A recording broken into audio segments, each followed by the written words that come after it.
This is our biotech laboratory at Roxbury Community College. So here. And what is happening today is that there's a knowledge explosion in the global economy. Massachusetts ranks #1 in the country in terms of the percentage of our jobs that are going to require a college education. Where is that college-educated workforce going to come from? Because it's not alloyed with anything, it's a very soft grade of aluminum. So we need all of the educational assets to be pumping on all cylinders.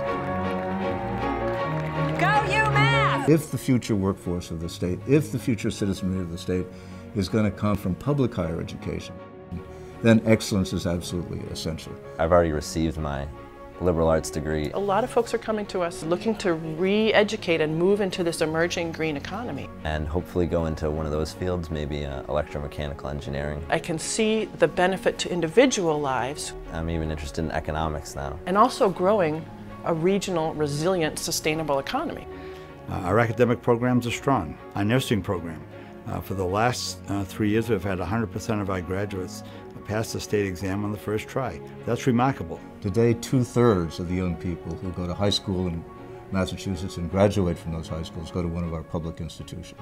It's a dramatic shift from the early 1970s. We project that by 2020 we'll need to have about 60% of our working population with college degrees. When we project out the trends of current enrollments and current graduation patterns within the public sector, we don't think we're on track to achieve that 60% goal. My name is Demetria Ferreira. I am 20 years old.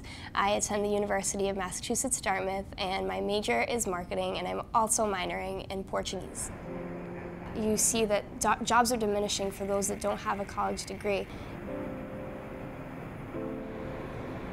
My dad is fortunate enough to still have a job in a factory where he can still be making fabric. But I want to say that's probably the last one around. I knew that that wasn't the future for me. I didn't want to potentially lose my job and then not be able to attain another one because I didn't have a college degree, because that, in essence, is like what's taking away all the jobs in Fall River. New Bedford is a tale of two cities right now, where there are individuals in the city that are here, that are native to the city, that are well educated, that are experiencing the bump that's coming with the new rise in jobs in some key niche areas. And then there are folks that are not educated, that are experiencing the long and slow decline of not having opportunity. So I'm talking to companies and investors from all over the world, mainly who are interested in these innovation sectors, in IT, in biotechnology. They are focused on access to high-quality educational opportunities to help to continue to grow this workforce.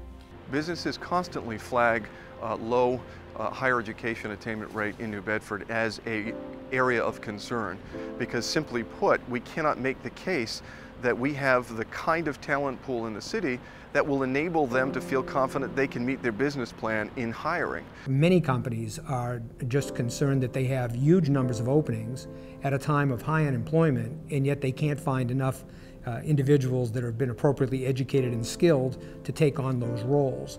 I think they see that if we don't get this agenda high on the public radar screen, the future of Massachusetts is in peril.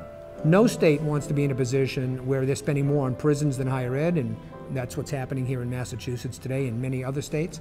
It's time to turn those things around. We have to make higher ed a priority.